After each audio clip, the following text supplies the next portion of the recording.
Hello and welcome to day 4 of our 2790 reading of the New Testament. Today we're going to read again from the Gospel of Matthew, chapters 10 through 12. Jesus begins to pick his disciples. He chooses them.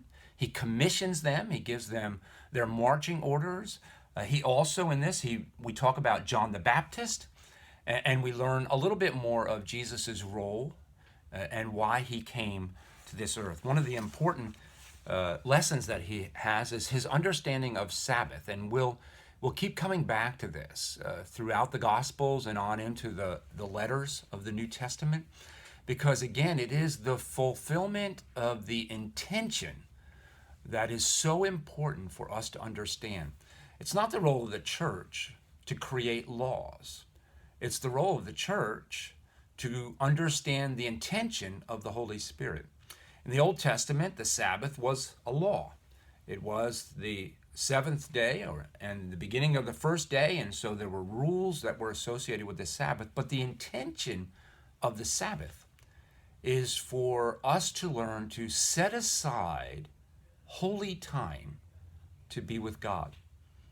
It's kind of shocking to the Pharisees that Jesus would do some of the things that he does on the Sabbath. And we learn here in the Gospel of Matthew that Jesus intentionally did these things. He even waited for the Sabbath to do these things so that he could create a greater understanding of Sabbath, one that fulfills the intention of the law.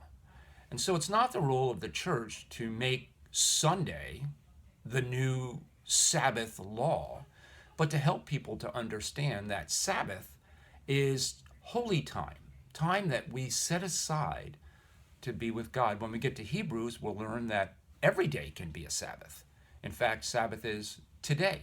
So as we read and we learn and we understand, I want to invite you to do some thinking about your Sabbath time with Jesus.